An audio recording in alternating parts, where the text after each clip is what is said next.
अस्सलाम वालेकुम। ये है आगोश बिल्डिंग, जहाँ पर यतीम बच्चों की कफ़ालत होती है।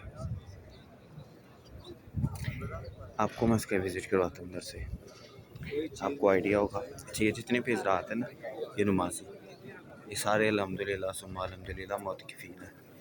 ये जितने अफराद बाहर हैं, ये मस्जिद का सहन है, और जो मस्जिद का अंदर हाल है, वहाँ पर भी सारे मोतकिफ़ हैं।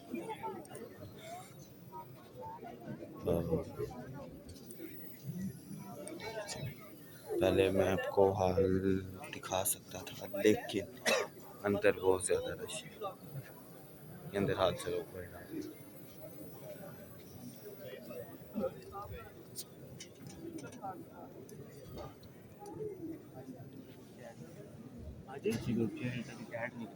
मैं अकाउंट ही नहीं खोलिया।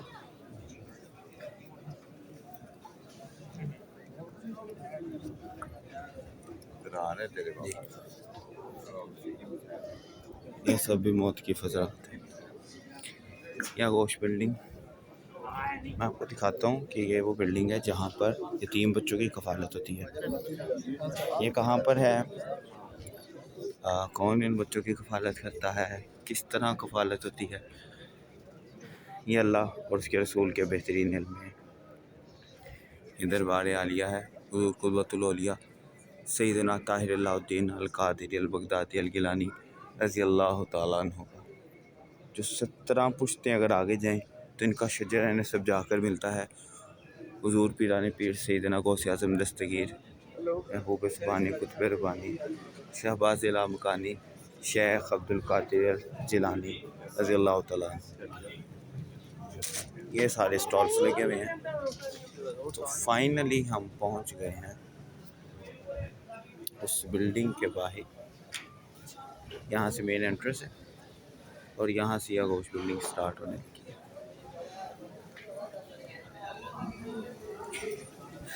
यतीम बच्चों की कफ़ालत के बारे में हमेशा ये तो सुना था कि कमरे बहुत गंदे होते हैं और लाल पे घूम रहे होते हैं, खाने पीने का अच्छा सा इंतज़ाम नहीं किया जाता।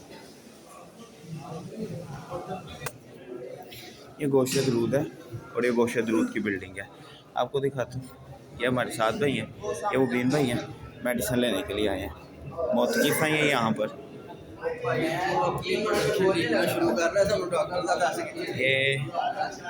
ये फार्मेसी है, यहाँ से पर्ची मिलेगी, यहाँ से पर्ची लेनी है। इन्हें पता नहीं है तो इन्हें रास्ता बता, और फिर यहाँ से अंदर डॉक्टर के पास जाएंगे। ये अंदर डॉक्टर्स हैं।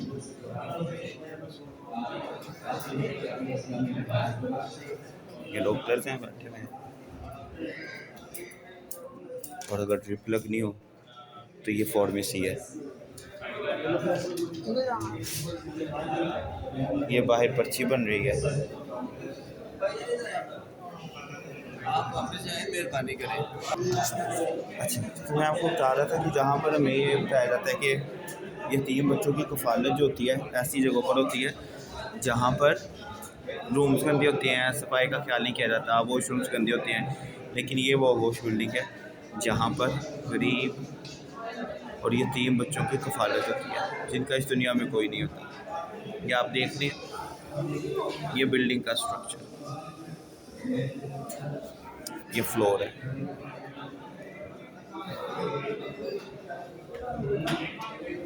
ये बिल्डिंग है। आपको यहाँ से ये एक कोटेशन पढ़ के सुनाता हूँ कि हमें कोई मुराक़बा और योगा नहीं आता, हमारी मुंतशिर ख्याली याद मुस्तफ़ा सल्लल्लाहु अलैहि वसल्लम से यकसुई और सुकून में बदल जाती है। वाह, ये कोटेशंस हैं। ये रूम है, ये रूम चलते हैं। या गोश बिल्डिंग,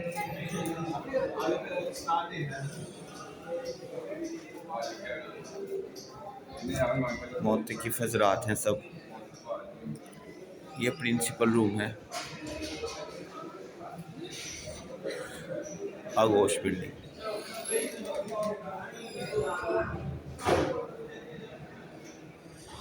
और मैंने आपको वो दिखाया था डॉक्टर, ये फार्मेसी है।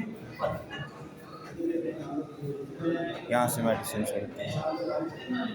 और फिर यहाँ से अगर हम बाहर आएँ तो यहाँ पे कैप्स का स्टॉल्स है। ये इस साइड पर वुज़ू खाना है। ये भी सिर्फ अगोस बिल्डिंग का फर्स्ट फ्लोर आपको दिखा रहा है।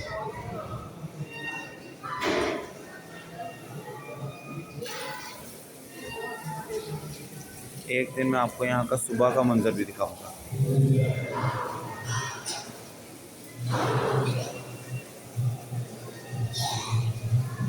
ये मस्जिद के अंदर अफराद। अच्छा, इस वक्त मस्जिद के अंदर नशिश चल रही है, फ़िकी नशिश, असर से लेकर मगरिब टाइम तक। और अब आपको फ़िकी नशिश में लेकर चलता हूँ। फ़िकी नशिश हम सुनते हैं और फिर मैं आपको फिर जो बाकी के साथ यानी नाफिला है, इतनी बड़ी नहीं होती, उसके साथ हाथ जो के नीचे भी आ जाए तो मकबूल है।